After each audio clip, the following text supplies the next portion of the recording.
Barstool Sports.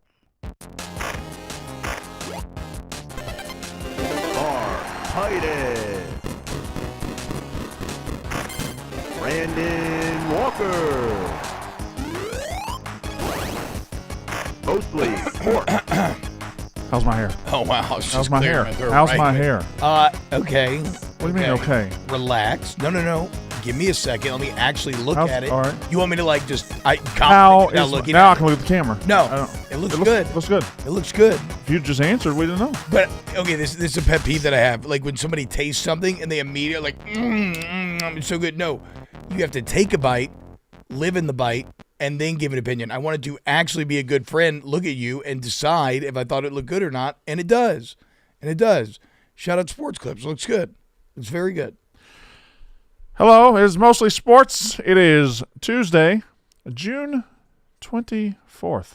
I have no idea. I have lost. June the 24th be with you, T-Bob. Ever since I started working at Barstool, I just don't feel like I ever know what day it is. No, you actually forget a lot of things, like what day it is, what date it is, how to be a decent human being, how to treat women, pretty much all those things. Hopefully we can put that off a little bit longer. We'll see, though.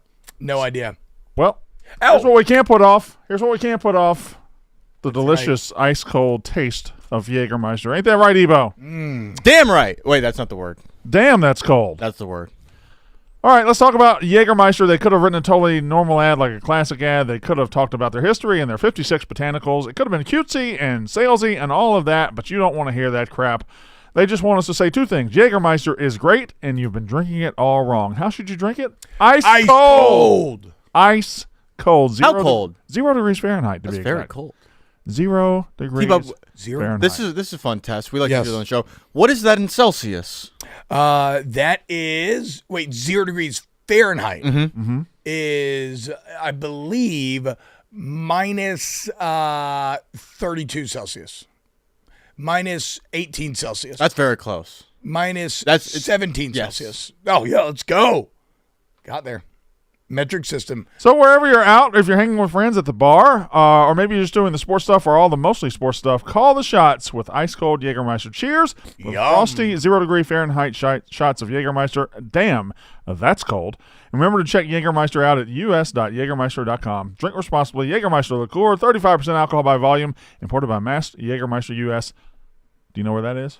It's in White Plains, New York, which is the unofficial start to the show. As soon as you say White Plains, New York, the show has started. Every day. White Plains, New York. Oh, wow. I actually met at my old athletic club in Louisiana. I met a woman who claimed to be the person that brought Jägermeister to the U.S. Really? The alcohol sales back in like the early 80s. Yeah. Wow. Seemed like a legitimate story. You met Miss Jägermeister. I miss Jägermeister. She was great, too. Very kind woman. That is beautiful. That'd be a great last name. Jägermeister? Yeah.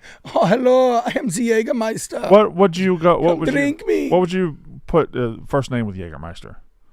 Gilbert Jägermeister? Schnitzel. Johnny Jägermeister? Ted Jägermeister?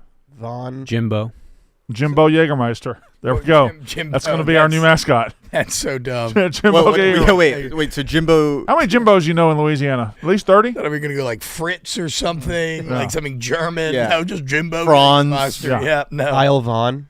I've never heard of a Jimbo besides Jimbo Fisher. There's Jim Bob Sure. Cooter. Isn't that the biggest Texas? Isn't that the Texas legendary booster? I thought that was LSU guy. No, Who am I thinking of? He may have some Louisiana ties, but Jim Bob Cooter's I'm the thinking big the Texas Booty Boys. oil man. I'm thinking You're thinking of Josh Booty and all them. Yeah. Who even Josh ended up at USC. David Booty, LSU. Anyway. John David Booty, right? Yep. A lot of booties. Speaking all right. of LSU. Oh, wow, you're gonna let me just stop you there, T-Bob. What? I'm driving. You're driving? I'm driving this car. Am I in the sidecar? You're in the side. Well, no, you're in the passenger seat. Okay. And I'm going to get you where you want to go. You promise? But I got to make a couple stops first. Okay, I'm just making sure. I'm going to get you there. Okay. It is written down on my sheet. Okay, perfect. Anyway, we got to do some show business real quick. Uh-oh. Because, boys, I don't see any eyebrows over there. No eyebrows. Well, I have eyebrows. I miss him. I got eyebrows. I miss him bad. What happened? We lost him to the Ryder Cup? Yeah, I think he's very involved. Wow, good for him. Yeah. He said something about leaving and never coming back. Cody, do you plan to be as good as Connor today? Plan to be better. Really? Well, actually, I'm hanging out. No, that's a Me and good Ebo. call. What? Yeah.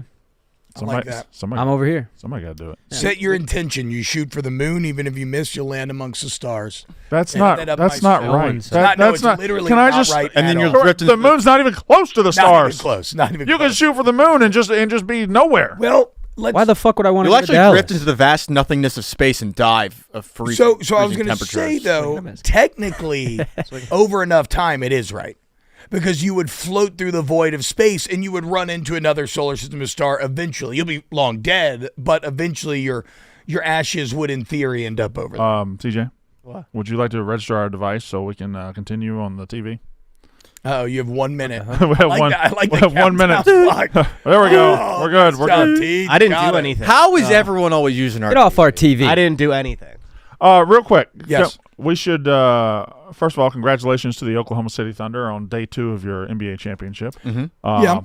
It wasn't like the Oklahoma fans to get all sensitive when we said their championship was forgettable. I thought we did a good job of saying how impressive they were in the regular season, how good of a team they are, and how terrific SGA is, while also acknowledging they lack a certain extra bit, a certain aura that draws that the NBA probably does better than any other sport, and the NBA doesn't really have that right now. Now, not worried about that. It's time to recap all the mostly sports beef that have come out of the last week of the finals. Y'all, I mean, it's funny, too, because a lot of it kind of started with Titus talking about Stephen A., but y'all have been on a Stephen A-esque run. Yeah.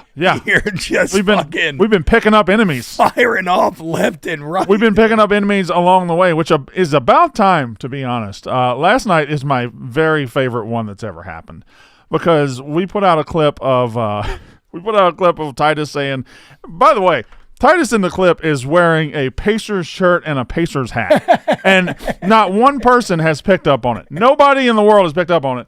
Anyway, he's wearing the Pacers hat, he's wearing the Pacers gear, and he believes what he's saying, because what he's saying is true. SGA is an effective basketball player, but watching him sometimes is like watching somebody's butt itch. It's just not all that pleasant.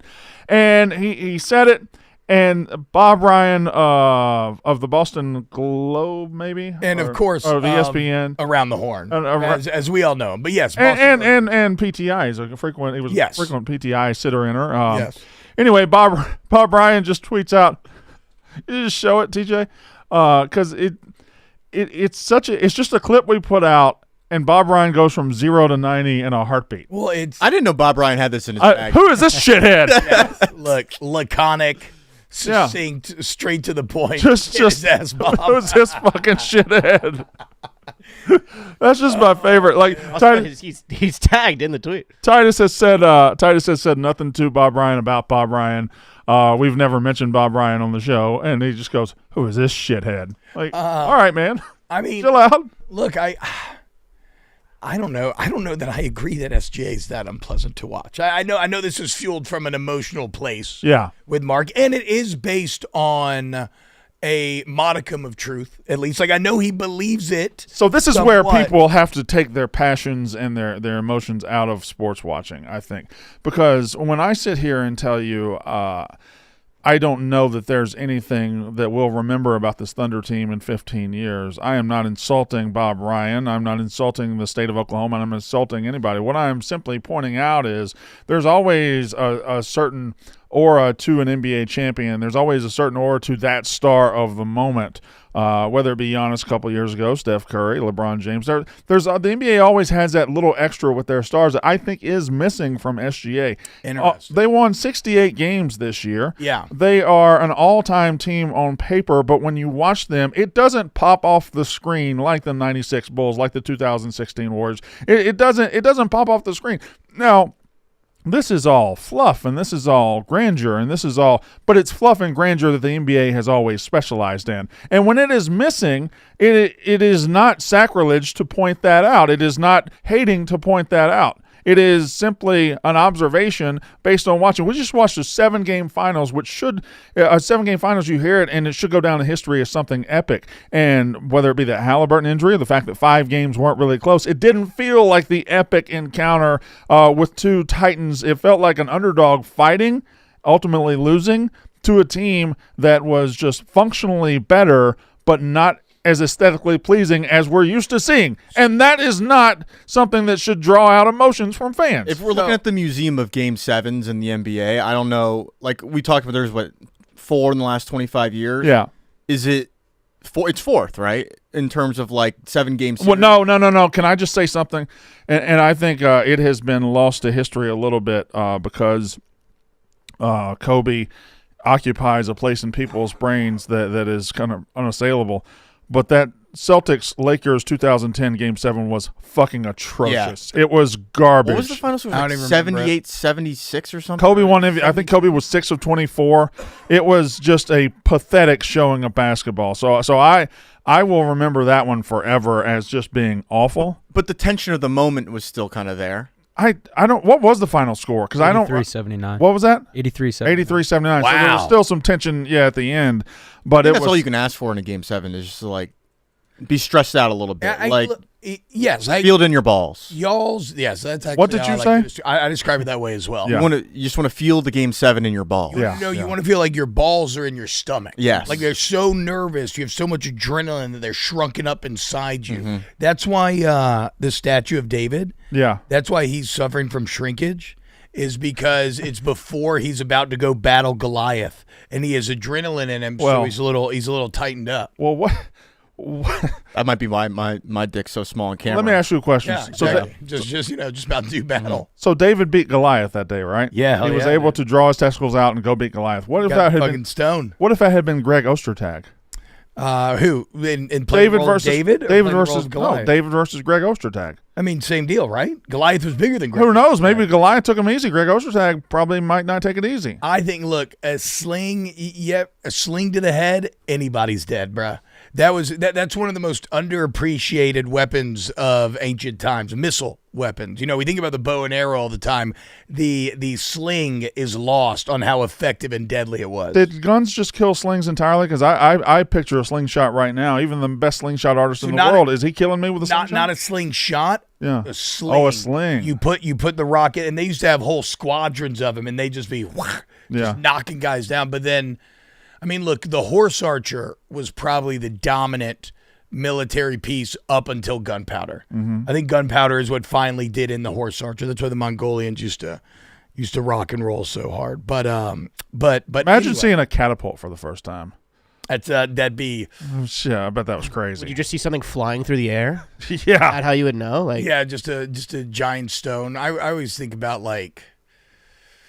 I mean, there's a few of those, like Apocalypto, the movie Apocalypto, when at the very end they see these Spanish gallons come rolling in with their giant cannons and whatnot. Like, what the fuck could this be? Boy, stones were really having a moment back then, huh? They were getting thrown in slings. They were in catapults. They were everywhere. I think it's less that they were having a moment and more that we have just completely lost the appreciation for them. Yeah, because agreed. you can kill the fuck out of someone by throwing stones at them, which unfortunately probably still goes on. We should run the horses, TJ. Let's stone somebody in here. Yeah. They had some real cruel forms of torture. Yeah.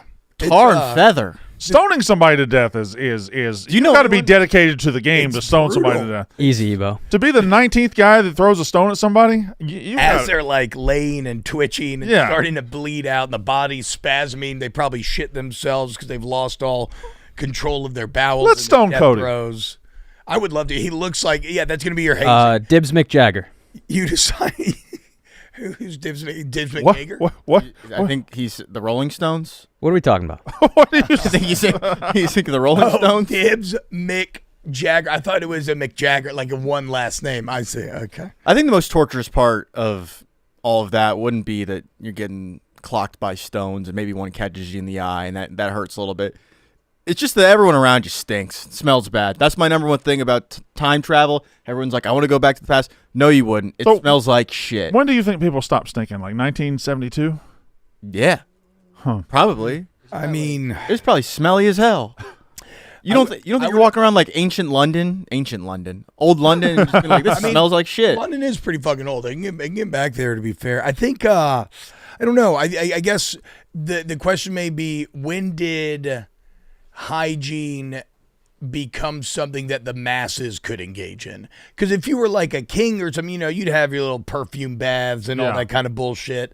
But at some point along the line, everybody started to get soaped up, and that was probably a great feeling when it happened. Yeah. Just Your first soap? Actually, you know what? The Vikings were a notoriously fastidious people. They were very into bathing in the rivers and combing their hair and whatnot. Oh, really? What, that word? Chris Carter and Randy Moss? Yeah, exactly. Don't forget, baby. Oh my God, that team with Cunningham just fucking 15-1 tossing bombs. I know. I was a Falcons fan at the time. So I was a Falcons fan growing That's up. who beat him.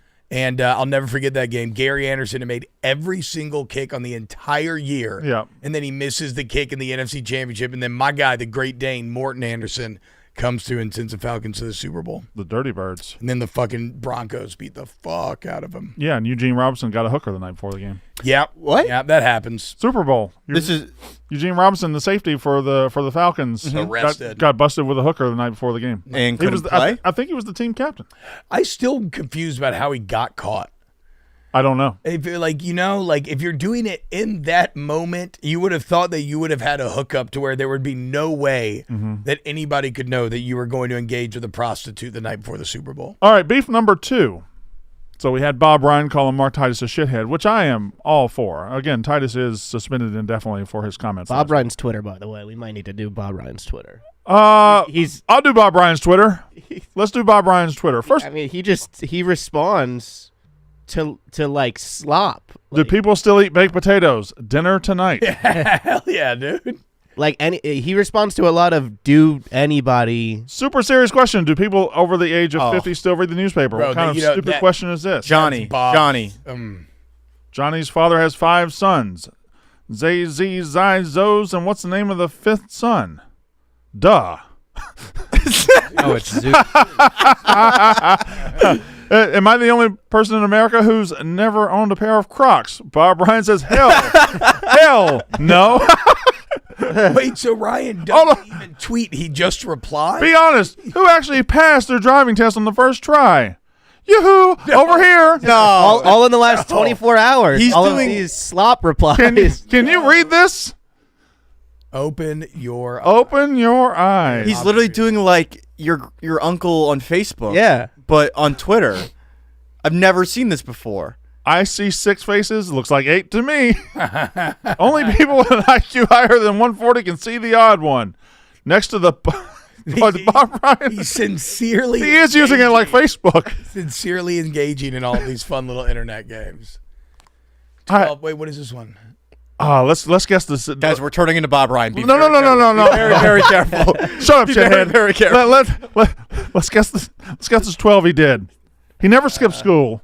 He never skipped. Wait, so 1 point for each thing you. All right, you want to put the over-under at 10.5? For whom? He said 12. Give yourself 1 point for each thing you haven't done. Oh, you haven't done. Haven't. Okay. So, like you said, 1 point. He never skipped school. I I don't think he's ever been ziplining. He's definitely never fired a gun. No, probably not. Him and I had a one-night stand once. He's never done drugs. Has he ever? It was in a limo. He's been in a limo. Has he ridden a horse? He did as a joke one time, yeah. He does not have a tattoo. No. He has sung karaoke at like a sports writer convention. He's gotten a He sang ticket? "Glory Days" by Bruce Springsteen. But he's not been arrested. No, he's gotten a ticket, hasn't been arrested. Very good. He has been wine drunk. He hasn't been skydiving. He's met a celeb, obviously. Smoked? He'd never been pierced. Damn, never smoked. I'm only at 6. He's been on a cruise. He's been on TV. I don't know. I got lost. Skydiving? No, I think we're at like 8, maybe. Do you think he's ever been Rocky Mountain No, climbing? I think he went. God damn it! Got it. He got it in quick. Beef number 2, and this one is odd because Connor Griffin is not here today. Now, some would say that's because he has an obligation to be the commentator at the Ryder Cup, which is happening right now in Boston. But I would say it's odd for him to not show up the day after Jalen Williams, NBA champion Jalen Williams, takes him to task on Twitter and just wears his ass out. And, Ebo, thoughts on this? Did Connor Griffin skip out on work today because he's scared of Jalen Williams? Keep in mind, a 7-year-old girl bully once destroyed his entire childhood. I did invite Jalen Williams on the show. I don't know if I have the authority to do that, but The Thunder won 84 games, had the league MVP, won the finals. It was an all-time season, and yet I can't think of a single iconic moment, not many highlight plays, not an appealing style of hoops. Feels so weird seeing them as champs, even though they were historically great. And the real Jalen Williams says, you must not have been watching. LMFAO. Bruh, look at the numbies on Connor's tweet. Yeah. 2 milli. Connie? Wow, what a take, dude. On the way out, Connor with the Yeah. rocket shot. Connor will sneaky on NBA games go viral, like on nationally broadcasted games. He'll just have like a point he gets off, and you'll look up in the morning. He'll have 25,000 likes. Can I defend the Thunder on one thing? I've seen more people grabbing onto. I saw somebody stitch together all 4 major championship videos and showing all 4 celebrations, and people saying what was wrong with the NBA, what was wrong with the Thunder. It shows the Dodgers winning the World Series going crazy. It shows the Super Bowl, them going crazy. It shows the NHL, they're going crazy, and then it shows the Thunder and they're reserved. It's just clear to me that they were reserved because of the Halliburton injury. And I don't think there's any doubt that if the Halliburton injury hadn't happened and they win the game by 7 points against a fully healthy Pacers team, they go crazy and they go nuts. But they were sort of acknowledging it without acknowledging it that, hey, you guys lost your guy tonight, and we're not going to celebrate in your face like we normally would. And I think that's admirable, and I think that's what happened. And people are acting like, why didn't they go crazy? Why didn't they go nuts? Like, yeah, they could go nuts, but I think once that injury happened, it kind of changed the building for the rest of the night. It's impossible not to. But here's my thing, I guess, with this Thunder team is, to me, this is more the rule than the exception. Like, I get what Connor's getting at there, because statistically it was such a kind of overwhelmingly crazy season. But, I mean, you mentioned the Giannis team. I don't think that team really felt that special. Yeah. Like SGA and Giannis occupied the same. I just said it about Giannis, not about the Jokic and team. the Nuggets. Yeah. Kawhi had the little run with Toronto there for a year. Like, I don't know. I think the bigger difference is when you have a team that actually like is burned into your brain and stands out over time. But that's what I'm saying, T-Bow. What I'm saying is, you think of the '96 Bulls and the 2015 Warriors, and you think of these all-time great teams. When they're on screen and doing their thing, and you see it, it just pops and it resonates. Yeah. You don't have to. You can't quantify what it is, but you know what you're seeing on screen is special. You know, oh, this is different.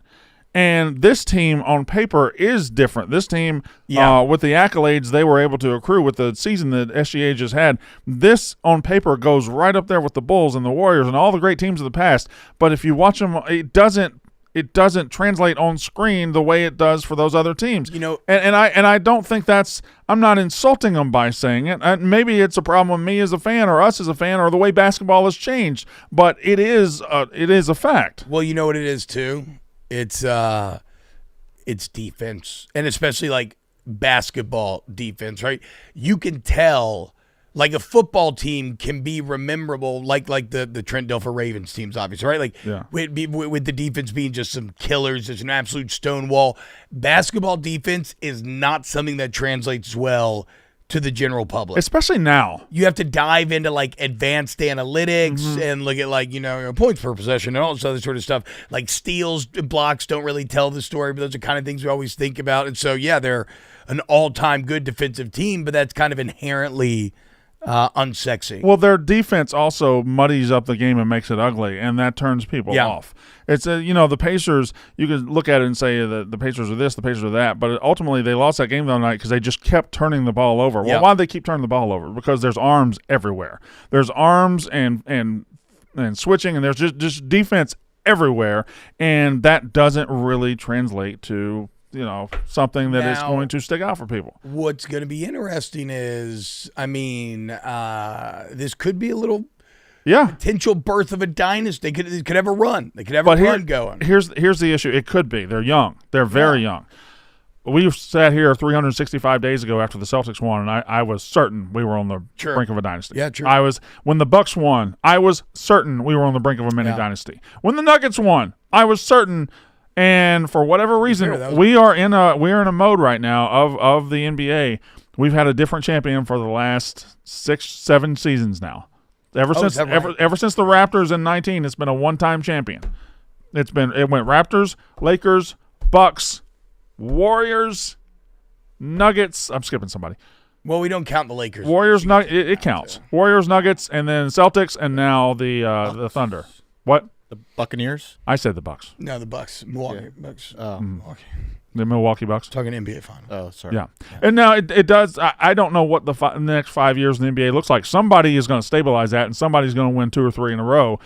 This could be the team to do it, but I don't know. There's so much uncertainty, especially with the injuries in the East. I have no idea what the NBA looks like over the next 5 years. I think you can also use that all as kind of a point to kind of highlight like something like what the Panthers have done, how hard it is in these leagues to consistently be the best team over an extended amount of time. Because like you said, like it seems like the Celtics are just going to be it forever. Yeah. And then you just somehow they end up not. So Well, now we'll the- see. now the But hard thing part about the starts. Thunder, though, the thing about the Thunder, though, it's not just the age because it's hard to keep teams together.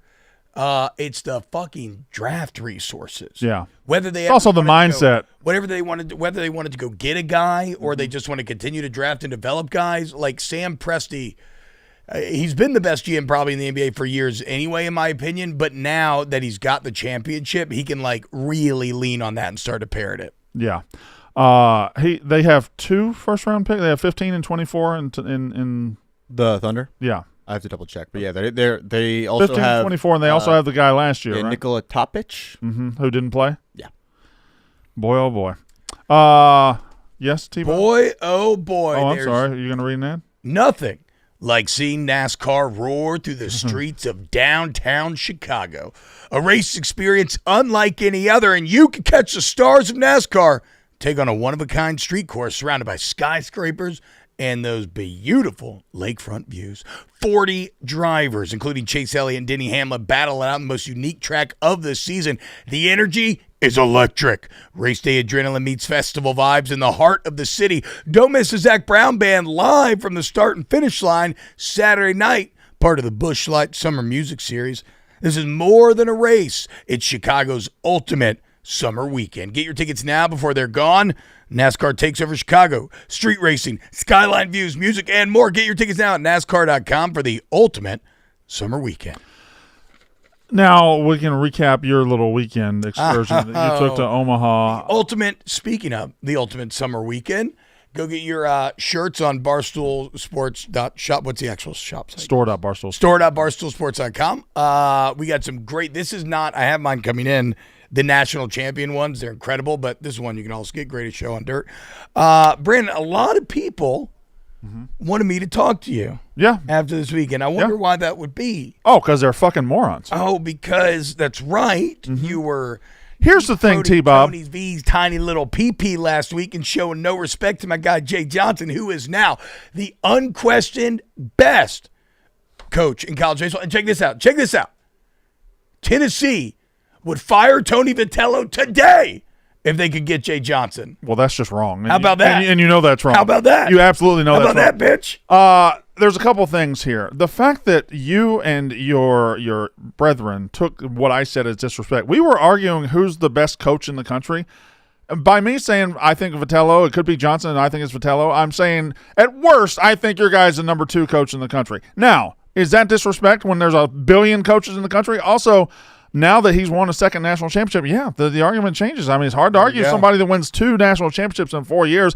I think it's just a testament to how much I respect Vitello and what he's done. He built Tennessee from nowhere and nothing, and I generally do believe LSU baseball is so far ahead of everybody else as a program, pretty much anybody can go in there and win national titles. I believe that. Now, Jay Johnson's won 2 in 3 years, and that's fucking incredible. I think Tony Vitello is something we haven't seen in a long time. And maybe I'm over-respecting him. Maybe I'm under-respecting Jay Johnson. But here's the problem with you LSU fans. What Are is you the ready? problem? Yeah, what's the problem? You always want it both ways. Yeah. You always want it both ways. You will stand up and fucking fight for your coach. You'll call me whatever under the sun. You'll call my wife a whore. You'll do all these do all these big things. You do all these things that, oh my God, this motherfucker, I can't believe this guy's a Mississippi State fan. At the same time, you'll be the first ones. If he starts out 3-6 in the SEC next year, you'll want him fired. It's the same fan base that wanted him fired this year for losing a midweek in April. It's the same fan base. You guys will turn on a coach faster than anybody. It's the same fan base that told me I was an idiot because I said Orgeron's Don't not. do this. No, it's the same fan base that told me I was an idiot because I said Orgeron's not a good coach, and they said, "Well, we won a national title. He's the best. He's one of the best coaches in the country." And then 3 weeks later, oh yeah, Ed Orgeron's not a good coach. You were right. No, you want it both ways. No, the thing you want to be assholes to your coaches, and you want to be assholes about your coaches.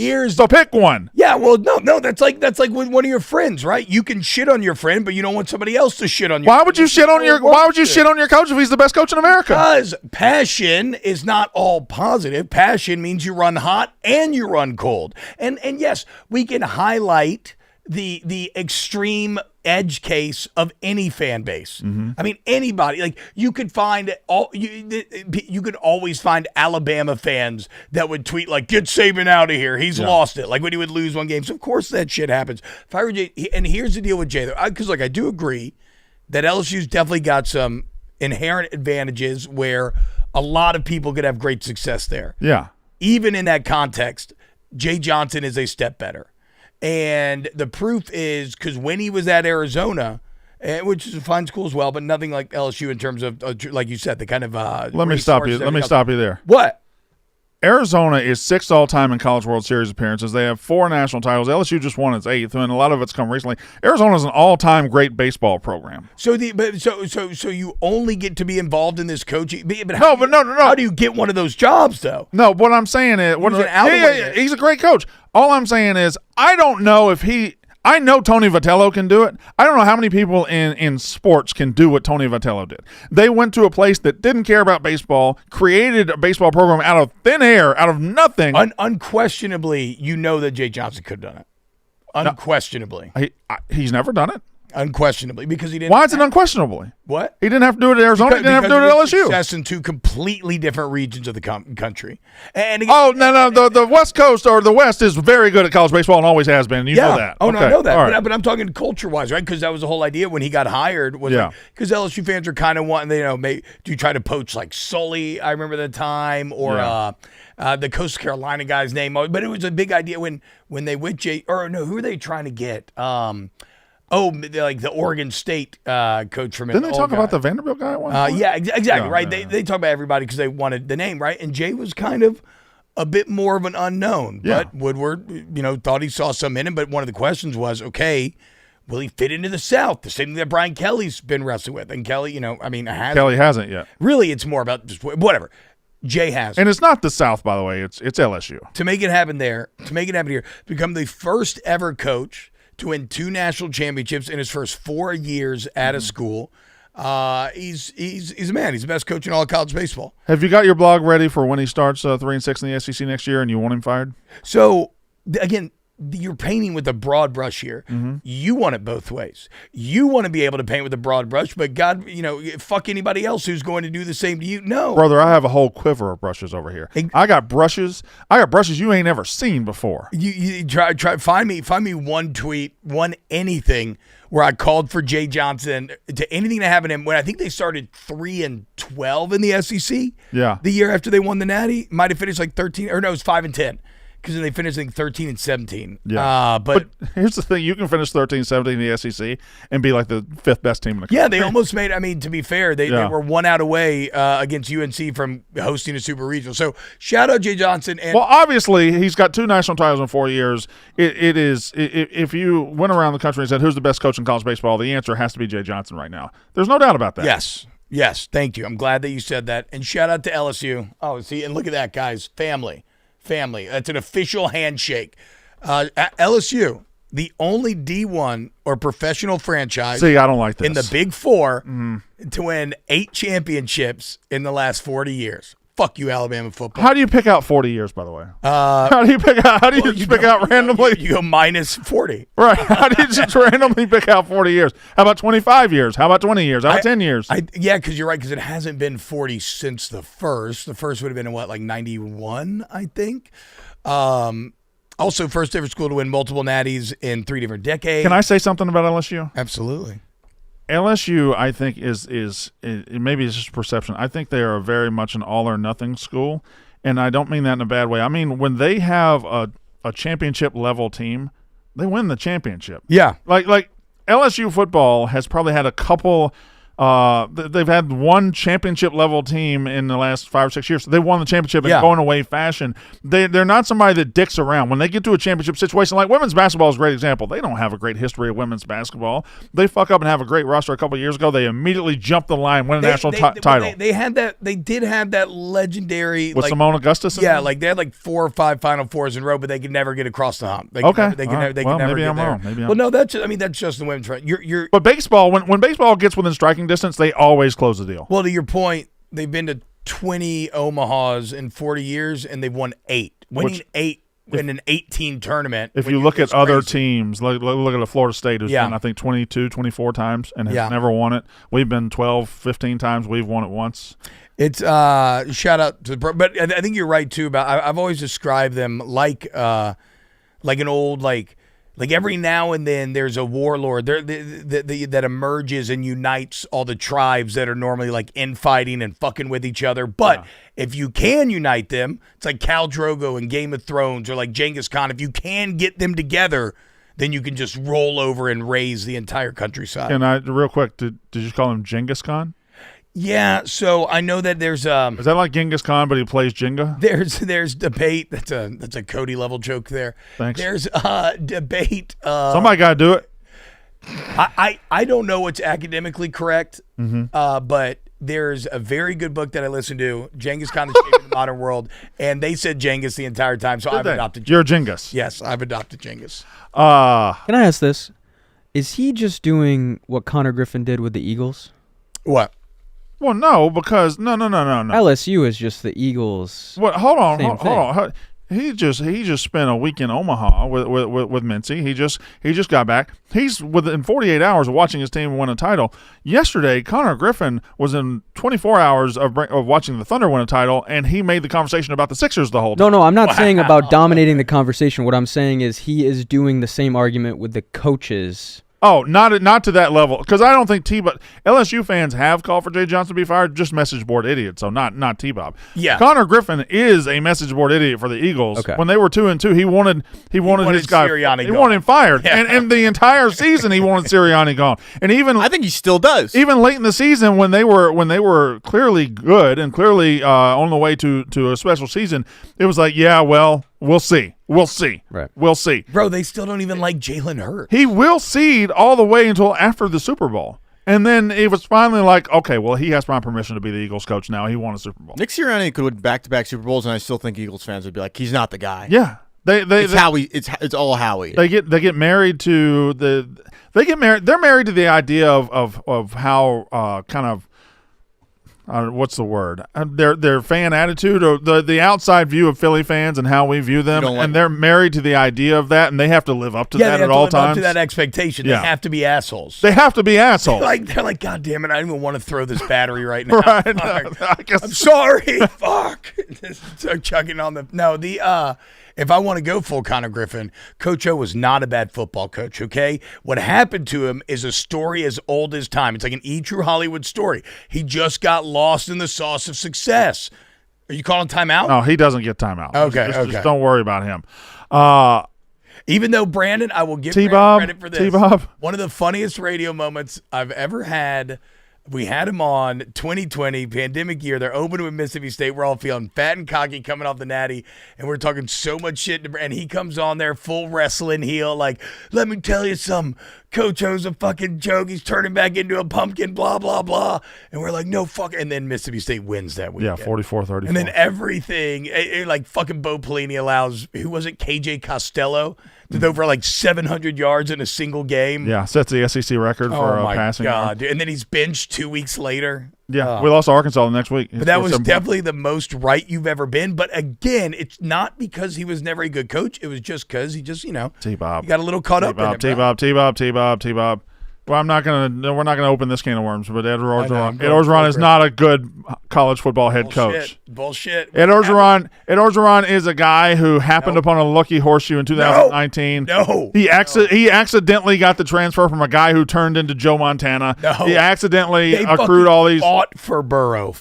And they knew that was. They did not know. Nobody knew. He went from 9-3 to 10 or 9-4 to 10-3 to 15-0. Joe Burrow is a case where nobody, even if they thought he'd be the best quarterback in the country, what we got is the greatest quarterback in the history of college football for a season. That is true. Nobody knew he was going to be that. No, they did know he was going to be the guy, though. Okay, well, I'll give you that. I remember him during spring being like, look, this motherfucker's he's different. But no, they didn't think. But they were even saying that before his junior year, which was mediocre. Yeah, his junior year was just okay. Now, I'm sorry. No, it's okay. I just thought that's a funny. It's a good segue. You doing the you called it. It's a good segue into what I want to talk about. After we talk about Vuori. Vuori is incredibly versatile. It's incredibly comfortable. It is perfect for whatever you. Did you scoff? What? Don't scoff. What? I didn't scoff. Vuori is incredible. It's versatile. It's comfortable and perfect for whatever your day brings. You get the shoe there. I get the Vuori shoes on right now. You got the Vuori shoes on? I believe it's a collab with Clay. Okay. And now they do make those shoes in adult sizes. Yes. Designed to look great beyond the gym, whether you're running errands, heading to the office, or meeting up with friends, their core short is soft, lightweight, 4-way performance stretch. It moves with you, no restrictions, and it's available in 3 inseam options, a perfect fit for every preference. Ebo, what do you personally like about Vuori? I'll say it once, I'll say it again. It's head-to-toe foundational pieces. Mm-hmm. You can get shoes, you can get nice pants. Mm-hmm. I have a great Vuori great shorts that I bought with Billy Lucci. Took me shopping at the mall. And I ended up in a beautiful Vuori. Vuori is an investment. And now, if you don't have a Texas A&M insider to take you shopping at the mall, you can just go to Vuori.com. Vuori is an investment in your happiness. For our listeners, they're offering 20% off your first purchase. Get yourself some of the most comfortable and versatile clothing on the planet at Vuori.com/mostly. That's VUORI.com/mostly. Exclusions apply. Visit the website for full terms and conditions. Not only will you receive 20% off your first purchase, but enjoy free shipping on any U.S. orders over $75 and free returns. Go to Vuori.com/mostly. Discover the versatility of Vuori clothing. Exclusions apply. Visit the website for full terms and conditions. Wait, Ebo, do you get tiny feet and hands jokes too? Wait, do you? Time out. The 6'5" former LSU offensive center lineman? is asking if are you in the same boat as me? You have tiny hands? I have 9-inch hands, okay? They are 9-inch hands. Joe Burrow has 9-inch What hands. size is your I'm a shoe? 9-inch king. What size is your I wear a size 12 shoe. It's a perfectly You wear a size That 12 is shoe? shocking. I wear a size 12 shoe. It's You a are- perfectly acceptable shoe size. No, I wear a 14 and a half. Yeah, I mean, you started at center in the SEC. yeah. Wait, so here I am, like trying to olive branch with you and be like, let's join up together, and you immediately turn on me. I'm You know how stunned. fucked up that No, I'm bitch? shocked to You find it. silly little bitch. Fuck you. I'm shocked to find it. Tiny-footed. Get his ass, fucking T-Bone. whore. No, I'm grabbing the olive branch. I'm just shocked that you have it. Look, go to my Twitter and find the LSU team picture that LSU baseball posted, because I have been getting roasted in it. You got tiny little hands in it? I'm on the edge of the picture, and something about it, it's unfair to me. It's a bad angle. It's a bad angle. My feet and hands are not that tiny. Okay, Patrick Mahomes' hands are 9 1/4 inches. Joe Burrow's are 9 inches. Mine are 9 inches as well. Mm-hmm. 9-inch kings. All right, where are we? Good Lord. They're Where? on the Where? they're on the side. Oh, you're over there. Yes, and Okay. if you zoom in, it looks very Oh my God. very boxy. What's with your hands? I don't know, and my shoes You look like Ricky Bobby, he doesn't know what to do with his hands. my shoes look like they're fighting for their life. I mean, look, I didn't want to get in the team picture, but the boys were pumped up to see. I actually promised them a rant. I got to give them a good rant at some point. What's the rant that you're going to do? We can't play licensed music though here, right? No. Okay, yeah. I don't know. I'm going to get some inspirational music and do You want something about that. neck? Is that what you want? I Yes. know. I'll do maybe like a Call on Me by Eric Prides or Neck or a lot of stuff. There's a lot of different. Cody, sing neck for T-Bob, and he'll go. Bum, You want me to give you some neck, T-Bob? Give him some neck. I'll Cody. give you some neck. Come on, baby.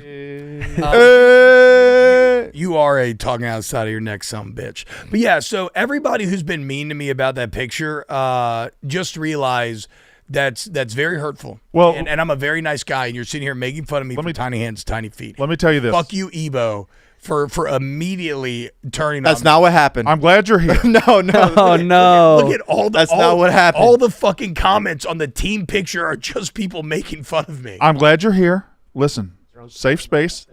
This is family right here. And I promise you, the mostly sports audience, the Joe Sauces of the world, all the guys in the chat right now, do not make fun of his tiny hands, and do not send us hilarious photoshops and memes and gifs. Thank you. That's all I'm asking. Do not send those to TJ right now. Thank you. That's what hey, hand up. Thank you. I'm stepping in the gap. No, thank you. If you did send it, we would be forced to put it on the air. Yeah, I'll be We'd very be mad. forced to put it on the air and talk about it. So don't send Because that. that's how pissed off I am about it. Yeah, Nice so of you to don't go send- hand up on that, Brandon. T-Bob, put your hand up on that too. Brandon, we should air out we should air out and publicly embarrass anyone that does that. We really and We should. should pull them up on the show and Yeah. shame them for, Thank you, guys. for their terrible. You're welcome. This took a turn. I didn't know No, you were going to have my yes. back like We got your this. back. I'm new to the family. That's so kind. Anytime you need a helping hand. I just tweeted it too, so make sure no one does it. Okay, Yeah, good, hell good, yeah, good. dude. Well, that way nobody will see it. Yeah. Shout out Delbert Jenkins. Before I go to the next thing, Mincy's an LSU fan, right? Mincy's an LSU fan. The guy goes to more LSU sporting events than he goes to anything else. I'm gonna have Ben's back here. He is I think the best way to describe it is he has a soft spot for LSU baseball specifically. Like many kids of the 90s, he grew up, his dad went to LSU, so he grew up with an LSU baseball team that won, 5 national championships in 10 years? Yeah. It created an entire generation of obsessives. But then he ends up at Ole Miss, blah, blah. Like, he's definitely not an LSU football fan, but I think he's a little secretly I think he is. kind of an He's definitely a Skip Burtman fan. Yeah. He's definitely a Skip Burtman fan. He legitimately teared up when Skip was being wheeled off of the field after the national championship. He teared up Yes. seeing an old LSU coach wheeled on the field for a national championship. Yes. He's an LSU fan. He's an LSU baseball fan. He's savvier than you think. He used his fake Ole Miss fandom to get hired here. Here's the other thing too, though, is, and I get it. It's the parasocial nature of this job and kind of Mincy's character, but some of these motherfuckers are way too comfortable with how they treat this man. Who? Like Mincy. Like in public, people that don't know him. Like I had to step into the gap a couple times. Like, you need to shut the fuck up. Yeah, I like Like, that. what the fuck are you talking about? I like dude? that, You too. don't fucking know this guy. Yeah. Like, we can talk shit to him. You can't fucking talk We- shit to him. we- Shut the fuck up. We do have some, and not a lot of them, but we do have some people that'll see us in person and get too familiar. And I'm used to that. And act like it's Twitter. Yeah, and I've had people come up to me and say some things like, "Whoa, we're not on Twitter right now." But Yeah, no, and it's like I'll take it, whatever. It's me, I don't care. Like, it's funny, but like, I don't know, man. If it's my boy, so it was kind of a little touch and go out there. Yeah, huh? yeah. It was getting me a little fired up sometimes. They probably not scare your tiny feet. Damn it. So much for family. Yeah. What are you gonna put your hands We're on gonna throw them? hands? Look, no. Wait, wait a second. No. All right, Jay Parsons. Yeah, fuck you, Jay Parsons. Jay Parsons at Parsons ZW86. Come on, man. There's a lot rolling. Cody, in thank right you now. This is the exact kind of thing I'm talking about. Bro. Don't look at the retweets. I will absolutely. I'm calling you out on the carpet, Jay Parsons. You son of a bitch. You stupid. This is like in college when that Burger King commercial came out. I had to. Well, I was forced to do the 8 Mile technique where I had to kind of wrap myself up in it and beat everybody to it. And so there we go. This T-Bot. Who said that? Jed Longway. Here we fucking go. Okay. Come on, They're man. 9 inches. On record at Pro Day, 9 inches. 9-inch king. They measure your dick at Pro Day? They don't. You did but the 999 challenge. I will say though, drug tests are one of the most like funny and maybe vulnerable moments you'll ever have. Where we used to have to like lift our shirts up, pants all the way down at the ankles, and a guy would just be like hunched over, just staring at your dick, waiting for you to pee. This is when offensive linemen were still fat, right? Offensive linemen now are a lot more muscular. Yeah, they're way more muscular. Yeah, we were super fat. And when you get really fat, like your dick shrinks. Yeah. Like the more weight you lose. Oh no, it kinda gets bigger. I've heard that. Yeah. I've definitely have. All too well. Yeah.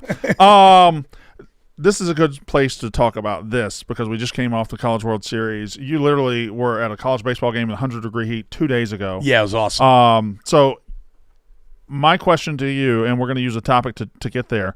When does college football brain snap on for you? To me, we have a week off around July 4th every year, and it's usually when I get back from that week where the snap happens. Yeah, bro. I mean, this is what I was actually writing about this morning a little bit. The long dark of the off season, the doldrums of summer. We are here. But what I've noticed is while it maybe sucks in the doing, the payoff becomes that much greater, right? So all we're going to have is pro baseball from here on out for the next couple months, which is fine. And, but I just don't really have a team that I'm like super invested in or following. I still know how to watch the Cubs here. It's fucking crazy. It's like trying to watch you can't. the world. It's fucking dumb. But now is – okay, that's the question that I wanted to pose is maybe not win, but like what? Like what are the best ways to make – because it's like a man wandering the desert. If you survive, that first drink of water is all the sweeter because of it. Yeah. So like for me right now, this is the perfect time to do like lists – and who like top 5 head coaches in this conference, blah blah blah. Win-loss totals are in play, hot seat combos, and what do you think we should do? Like Mount Rushmores? That's actually a really good idea. I've never considered that. Yeah, that's great. We should. I mean, we should do Mount Everest. I was going to say we should do a more southern spin on it. Just Stone Mountain, right? That's time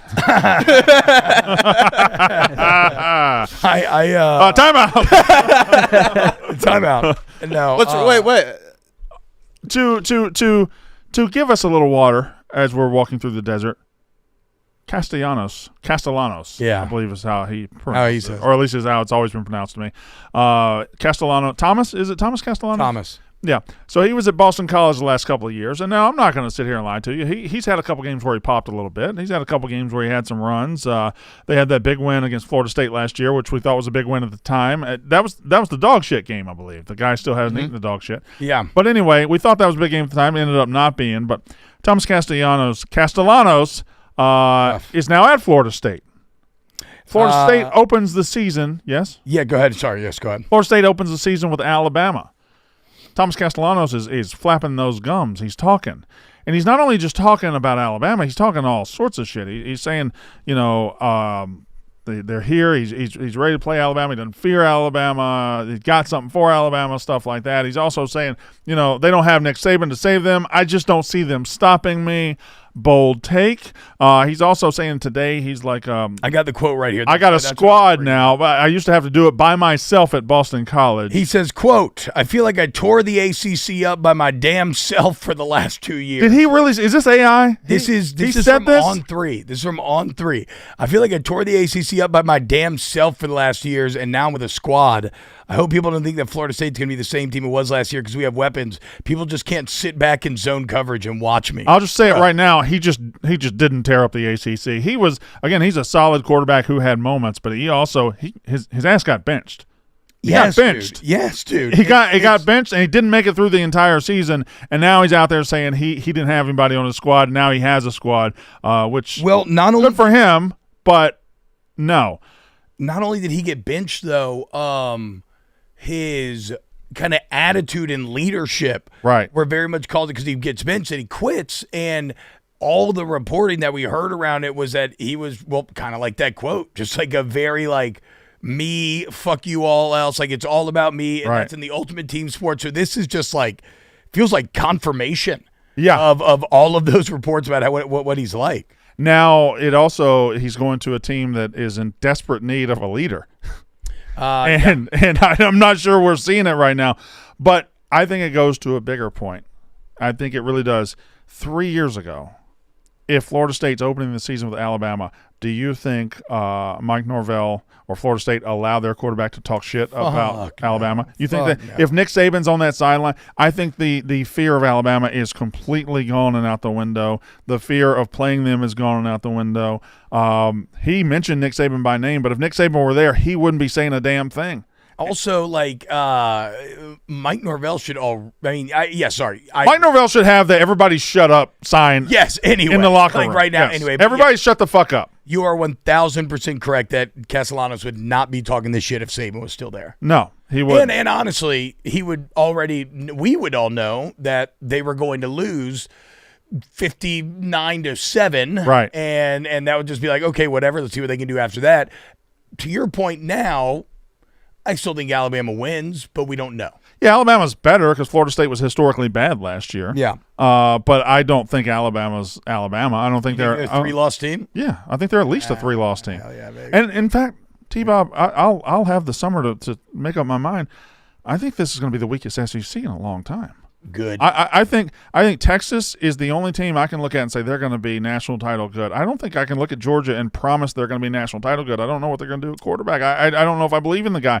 I think they've just been kind of average at receiver and running back for the last couple of years. I'm not sure they fixed it well enough. The only team I see out there that could be do or die, great or bad, or have a national title level in them is LSU. Yeah. Yeah, but I don't believe in the coach. I know exactly. I believe in the talent. I believe in the quarterback. I believe in the receivers. I believe in the program. I don't believe in the coach, and that's where LSU fans are. That you have it on the side, but will the defense come along? Will he have fixed the defensive staff? Like there's a lot of things that need to go right for LSU, and it hasn't gone right under this coach. No, it. You also open with a fucking nightmare. Well, you've lost, and in the context of you've lost 5 season openers in a row. Correct. Half a decade of starting the season with loss, and now you got to go to Clemson, who's going to be loaded. Yeah, I mean, I got so much shit the other day for saying Cade Klubnik was going to win the Heisman, but why?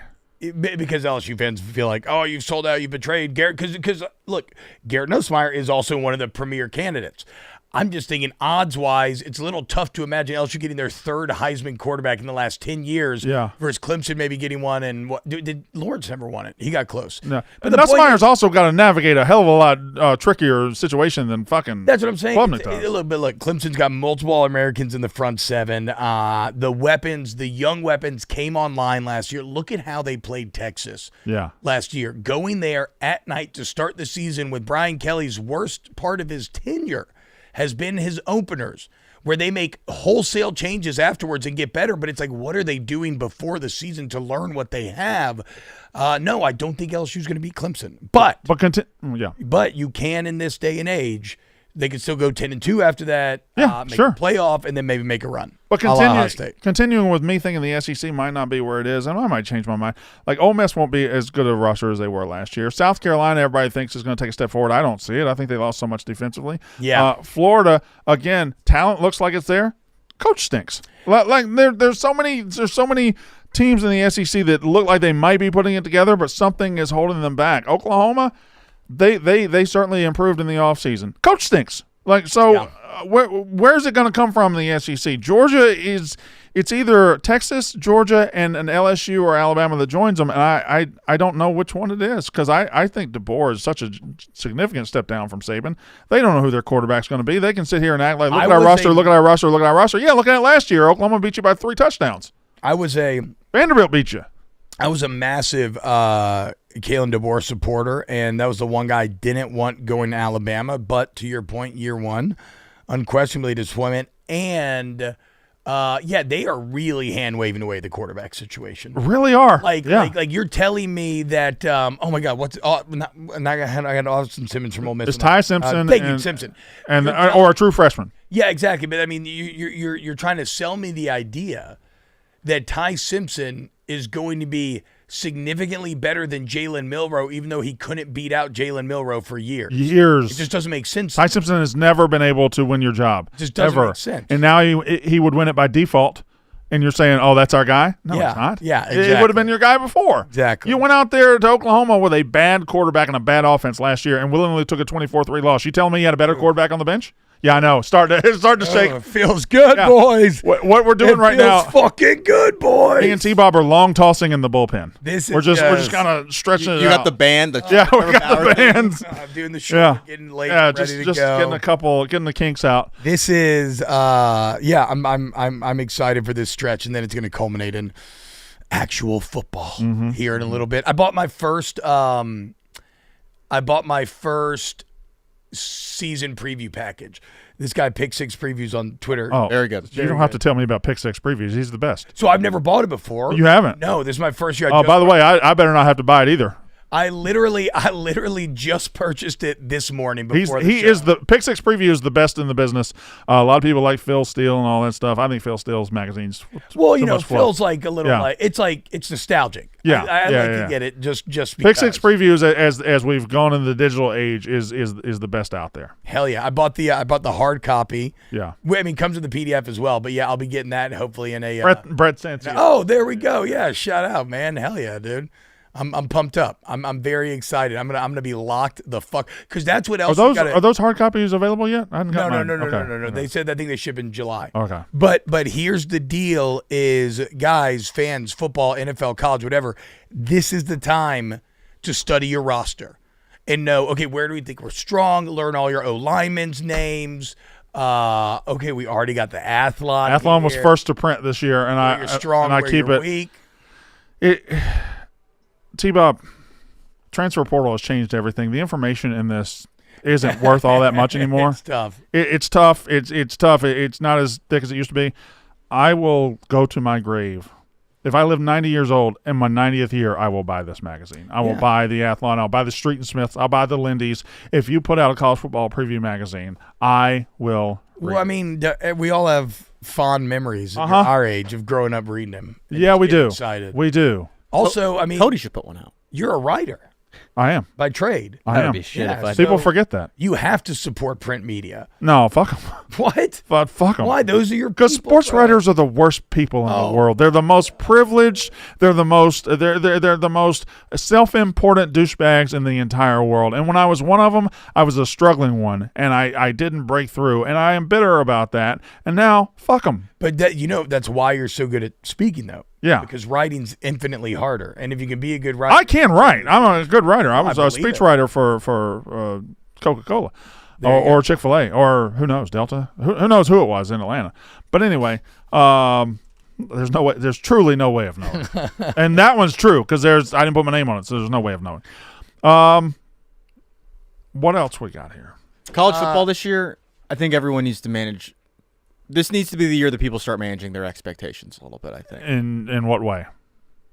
I think you as a fan, you should expect to go. Everyone that has a good team, you should Just 9 expect and to go 3? 9-3. Put 9-3 in there. I think and- there's like two teams maybe that their expectations, or maybe three that should be 11-1, and everyone else should be looking to go 9-3. I or think 8-4. I think it's going to be an interesting year because I think the teams that I truly believe are going to be the best teams are you get made fun of if you say they're going to be the best teams. Like I think Penn State and Clemson are going to be two of the three best teams in the country without question. Yeah. But if you say Penn State's going to win the national title, you're a joke. You're a loser. Have you not been paying attention to college Correct. football lately? Yeah, yeah.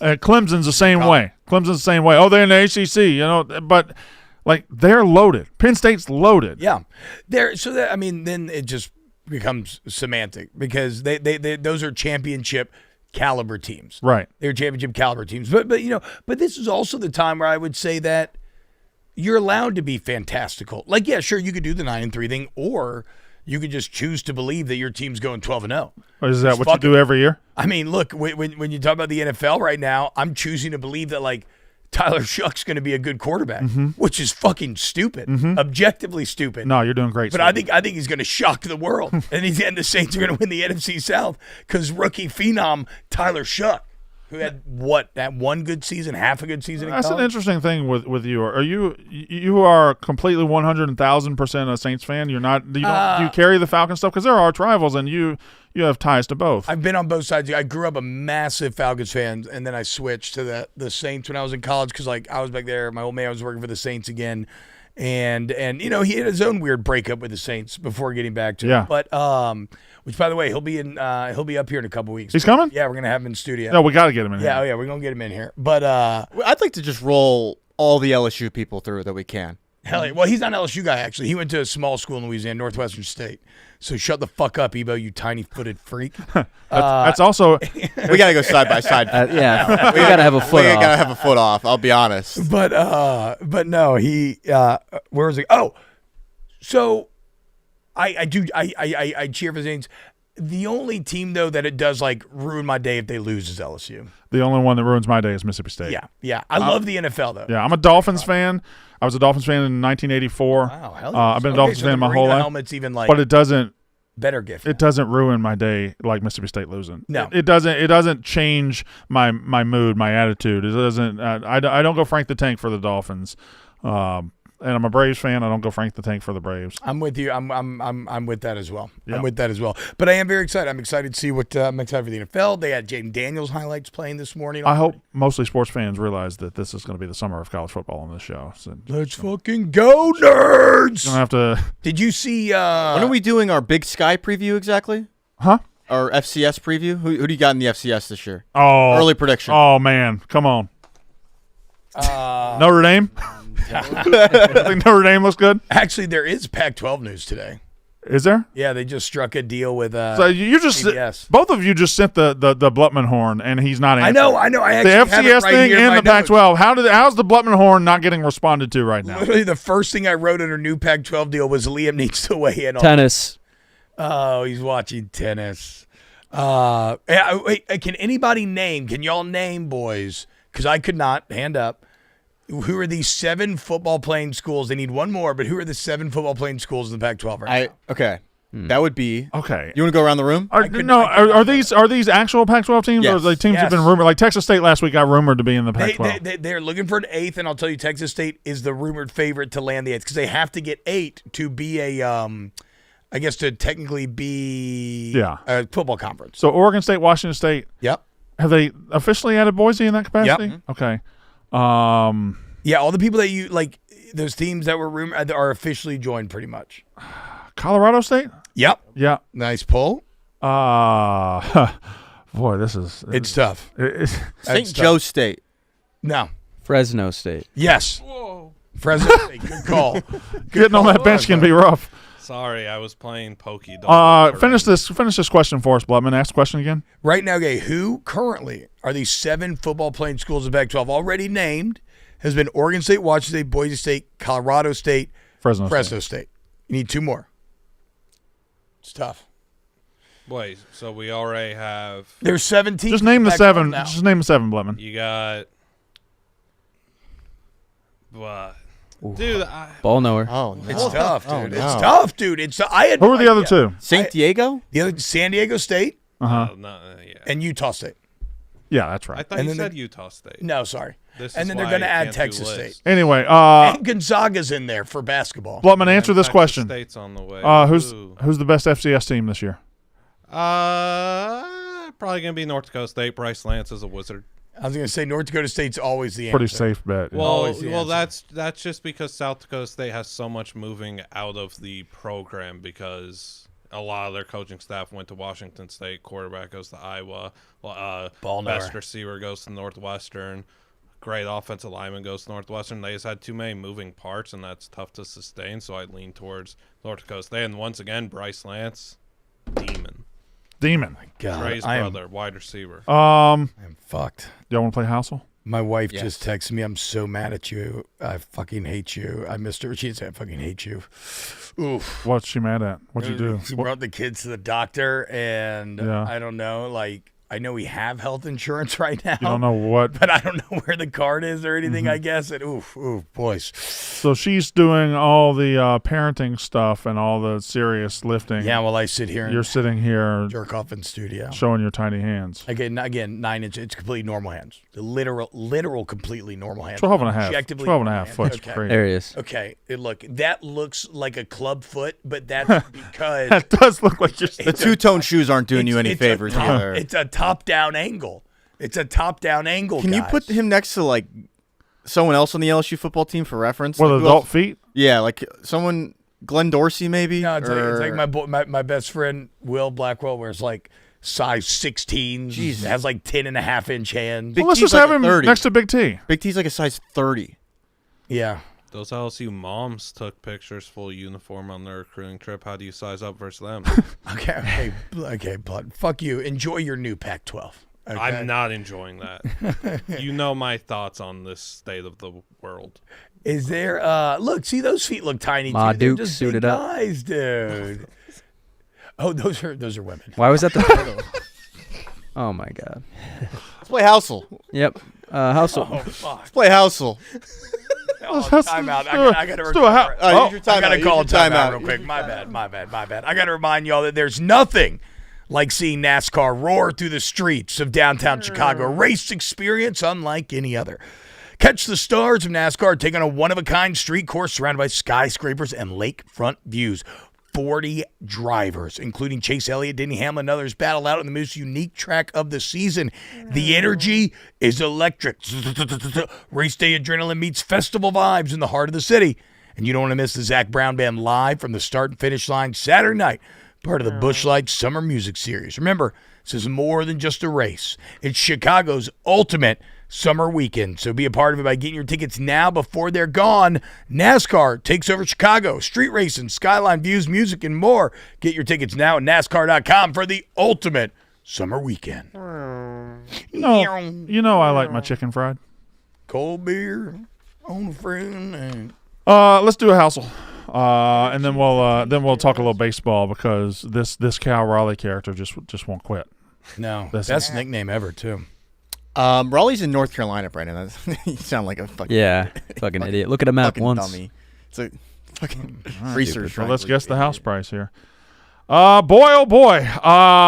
Back in tropical Colorado. We're back in tropical Colorado for Tropical Tuesdays. There is a mountain. That is That looks like I'm breathtaking. gonna guess $60 million. That looks like the most expensive house I've ever seen. Yes. 600 million. That being said, it is not. I don't know how big it is. Yeah, but it may go underneath. Might go underneath, might go behind. Might go down a little. Yeah, who knows? If you had to estimate the square footage on this, what are you thinking? Shoot, I'm 4,000.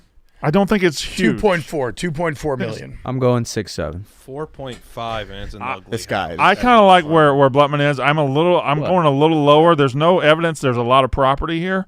3-1.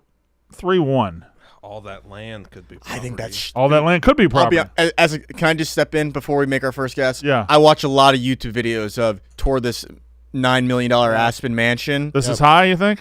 You want to go high? I think I'm going to go a little higher. I want to go like 5 in the 5s. You go 5. Okay, let's go 5. I mean, I don't. Yeah, if you're watching that many YouTube videos on Aspen Mansions, sure. Didn't know you were an expert. All right. That's too low. All right, there we go. Holy Okay. shit. All right, he's right. He's right. Nice Okay. instincts. I watch a lot of these. So let's. Why don't we pop? Okay. Oh, So, all right, if it's in Aspen, okay. if there's this much square footage in Aspen, we could be, I think we're looking at 8s. Modern. could be in the 8s, huh? How many pictures does it give us? I'm talking 8 digits. Do we get Oh, one picture per no. guess? Yes. You think that's 10 million? Bro, this. That's a lot of square footage in Aspen. I didn't see the square footage. What was it? There's not, but just based off the size. That doesn't. I think this is overly sprawling still from any of these pictures. but- 925. I think. 6.7. Look at the fireplace, Brandon. Tell me, zoom in on that fire. Enhance Okay, the all right, fireplace. got it. You don't have to zoom in on the fireplace. We'll go 999. 925. What is this, T-Bob? Yeah, 6, 7.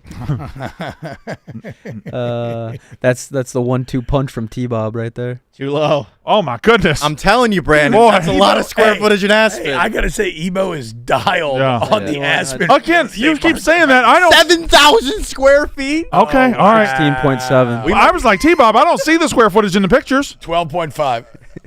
We might be up at 15 guys. I'm. I said, 14.6. what did I say? My first guess? Like 50 million. I said 2.4. This might be like in the 15. These people don't have great taste. Yeah, this house stinks. I like I agree. I would. That's not enough room for that pool table. Yeah, the pool table's just jammed in there. Not enough room to play That's a pool decorative there. pool table. I ain't paying Fake pool $10 table. for this Almost- grid. How are you gonna break? How's he gonna break? I'd never live in this shithole anyway. Fucking dump. 15.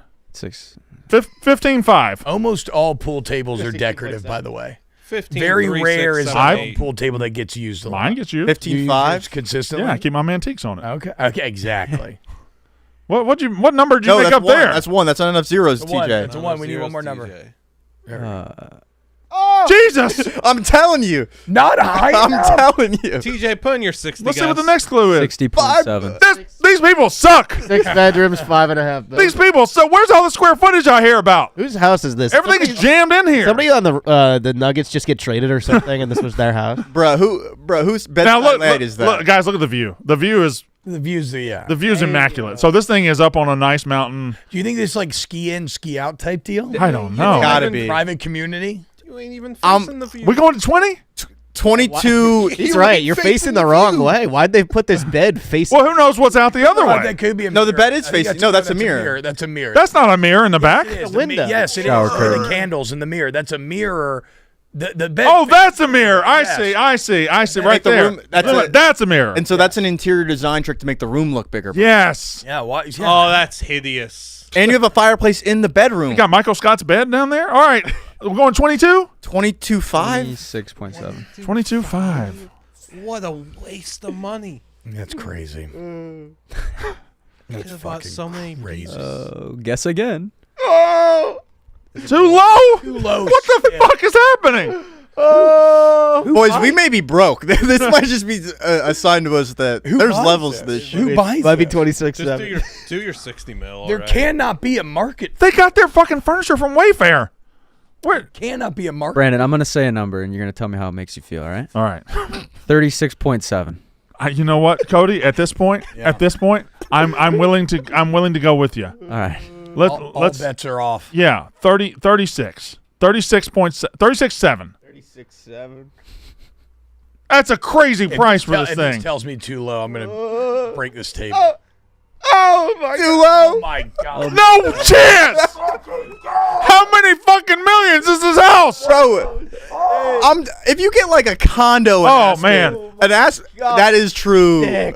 That's the best part of the crib. Fuck. I didn't. I TJ, do 60. You gotta do 60, TJ. No, we might have to do 90. 60.7. Do 60, TJ. 60.7. Yeah. I guess I knew like intellectually that houses like this existed, but My first guess was 3 million. yeah, functionally, That looks what? right. That looks right. This is We get it. You lost. 45 million? 5 million. 45 45 million 6.7. for 7,000 square I feet. think we gotta renegotiate some contracts, boys. Yeah. Holy fuck. Hey, listen, Holy- that is a beautiful, nice, incredible house. Built this year. 45 million for 0.75 acres? Would you rather have? TJ, stop. Whoa. Holy shit. Yeah, it is. Oh. Oh. Anyway, Come on. Wait a second. It's like Come the on, door we have Brandon. on the Yak studio. Brandon, would Yeah. you rather have that $45 million house or Clint Capella? 2 years, 45 I think mil you could sign contract. Jalen Hurts for I think I'd take Clint Capella. Okay, one Clint Capella is more valuable than that crib. Oh my god, dude! Who else gets Damn. paid 45 mil? Do you want All the quarterbacks. Oh, I would. Derek Carr. There. Derek Carr. do you want the opening the big window that just opens up into the outdoors if That'd be it's just nothing but cool. snow out there? What the? No, but for the summer, I mean, Oh, right? I mean, yeah, look at how green it was. Are you at that house in the summer? I think absolutely. Well, See, guys like us, we pay 45 minutes. We're there every single live day. there, but yes, but your point is a good one in that somebody They bought can that for buy- the winter, somebody yeah. that can buy a $45 million house. They're it's flying not, there- It's not their main house. They're flying there in January. Now, but like summer Colorado, you do like bike trails and shit. Like Yeah. like it's like yeah, the hell? people go there during the summer. What is this, Washer City? you could probably spend like 6 or 7 months there.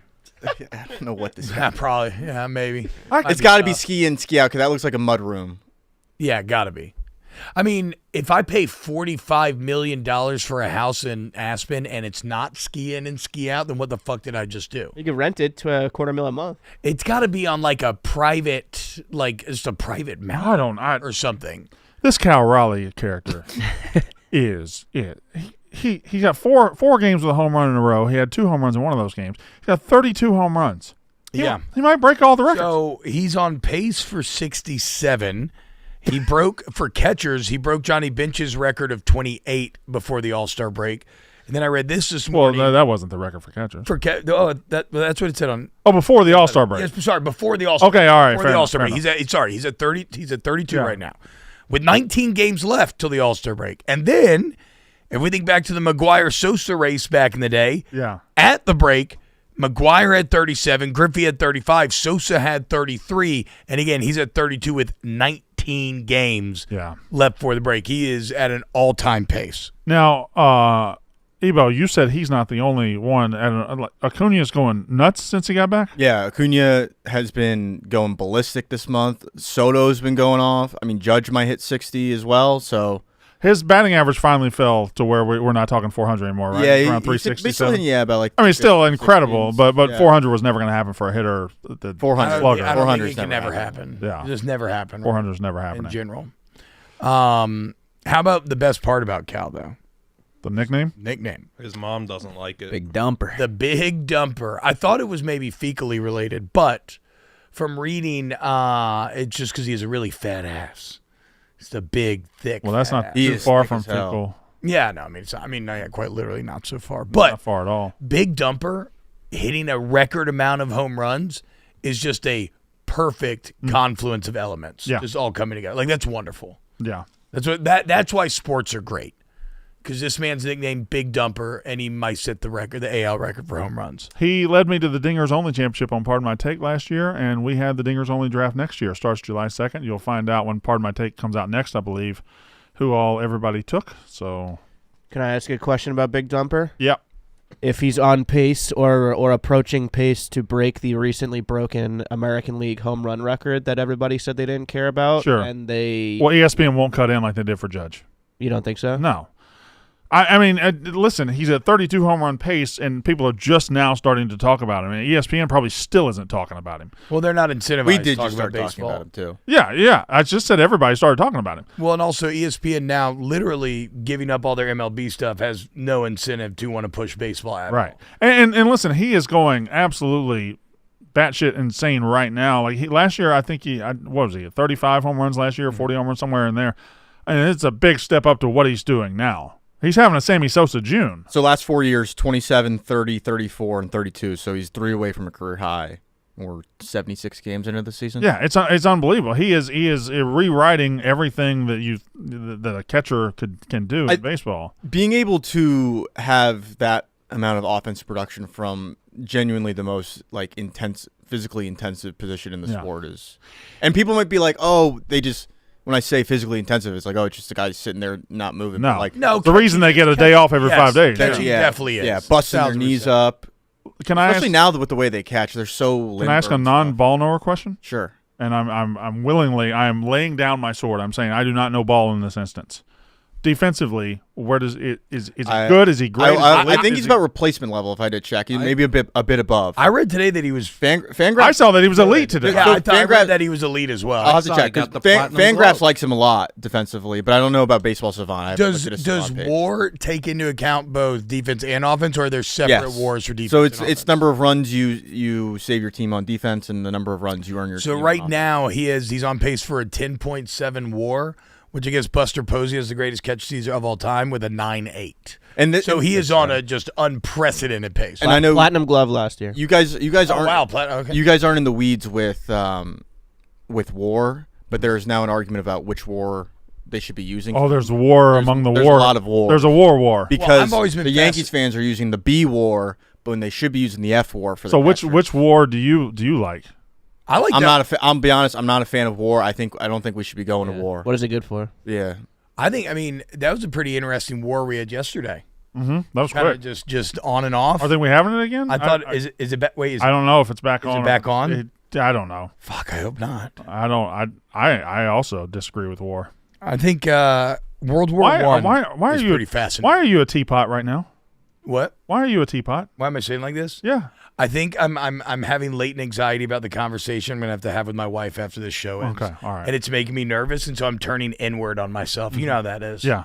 I'm really does. dreading the convo, dude. You spend a little time with Mincy, you turn inward on yourself. Oh wow. Okay. Baseball Savant has Ebo, how do you feel about WAR as it relates to, or maybe in comparison to, the Emmanuel Acho legacy formula. Legacy formula. The premier analytic of our time. It is truly. I mean, it's licking anal for sure. It's not very good at all. It's quite ass. What? Yeah. What's happening out here? He's talking about analytics. Okay, yeah. Emmanuel Acho. Did you see this? The legacy formula. I saw something of it. I can I tell you something about Emmanuel Acho? I'm kind of programmed to not look at. Yeah, I mean, well, that's fair. Who's worse, Stephen A. or Emmanuel? Got to be Emmanuel. Stephen A. is at least like kind of the man. Correct. Like, yes. Like Stephen A. is the what he has man. done, despite not. I saw it said like this last week because people are talking about him getting into politics. He is at the same time elite at possibly sports talk and politics, despite not knowing anything about either. Hell yeah, fucking. And like it's right. Like he is an elite personality, despite not really offering anything sports wise. They don't give out $100 million contracts for no reason, baby. Shout out to Stephen A. Yeah. No shout out to Emmanuel. Also, what a highfalutin way of presenting this. All it is championships won divided by teams played for. And he wants to be out here like it's the legacy formula. Get the fuck up out of here. Can I say something? Can I say something about the NBA and these people who are protecting the cult of Michael and the cult of everything else by throwing LeBron under the bus for how many teams he's played for and how many?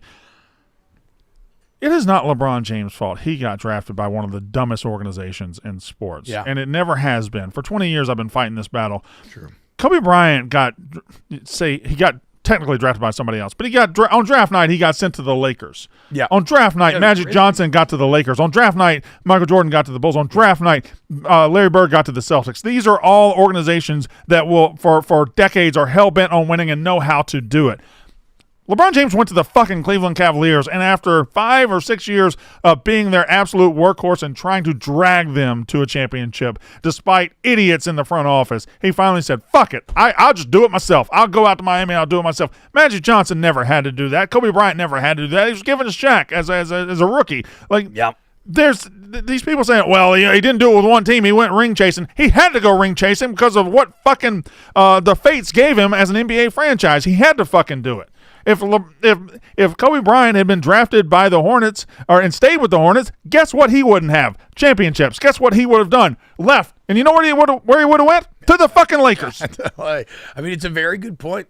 It's a very good point. Also, we have to acknowledge that it's all a function of the culture that we've created. Correct. Where we demand that you win a ring. It's so the Michaelification of sports. Yes, the lesser of the evil becomes, okay, I need to leave my team and go win a ring because that's the only way that I'll get the respect of the people that I want to be thought of in the same category as. Yeah.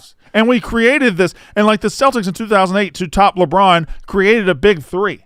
They created Ray Allen and Kevin Garnett and Paul Pierce. And then LeBron 3 years later goes and does the same thing. Oh, look, you had to make a big three. No fucking shit he had to. You put him in a bad organization and let the other teams create big threes, and then you look back at his legacy and be like, well, Kobe didn't have to go anywhere.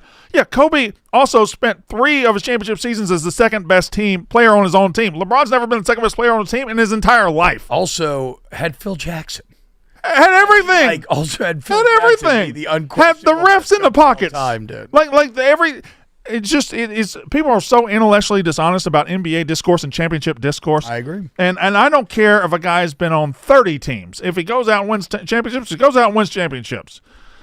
Fuck. Yeah, nice, dude. That was good. That was fun. Fuck you, Emmanuel Acho. So you feel like Kevin Durant. This shit's funny. I love Kevin Durant on Twitter, by the way. Yeah. I know. According to the great Kevin Durant's legacy formula that was created in the best labs at MIT, Emmanuel is the worst linebacker of all time. You sure you want to listen to this guy about greatness? Yeah. Kevin Durant don't give a fuck. I love, too. There's something very funny. He didn't resort to cursing or calling him a dumbass. Yeah. Just the worst linebacker of all time. Just go right to the point. Fuck you. All right. That was a good first day. I'm biting my nails. I'm so nervous, dude. Oh, you got to face the wrath here in a minute, right? I mean, the second we get off air. Well, you're also in a very, very bad. You're not in a position of strength here because she's driven with the kids correct alone for the past 2 weeks across the country. You She's have already had her uprooted the race in. kids' lives. Yes. You have, and now it's in 6 months. It's going to be ultimately great. Great. It's gonna be great. But until then. Buddy, you can Riding do it. high. Wish me luck, boys. You need a hand? I need bigger hands. All right, that's the show.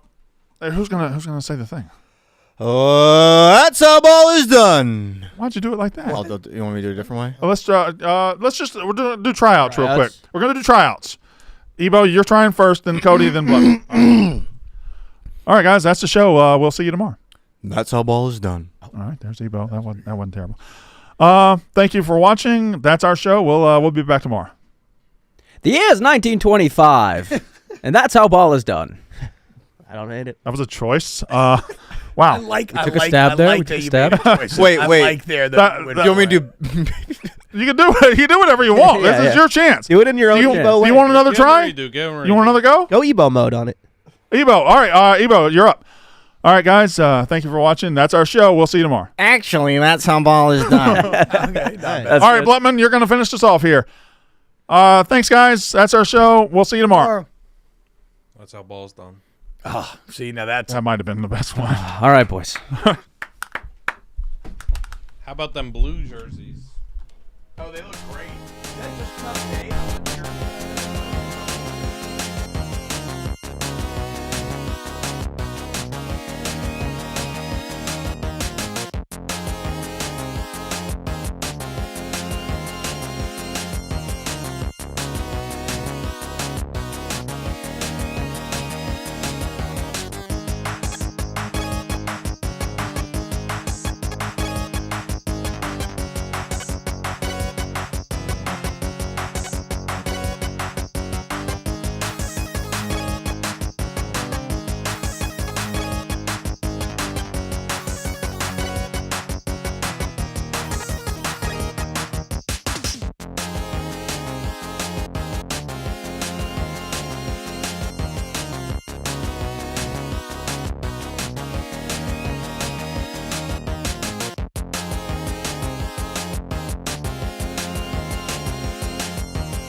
Family, family, family.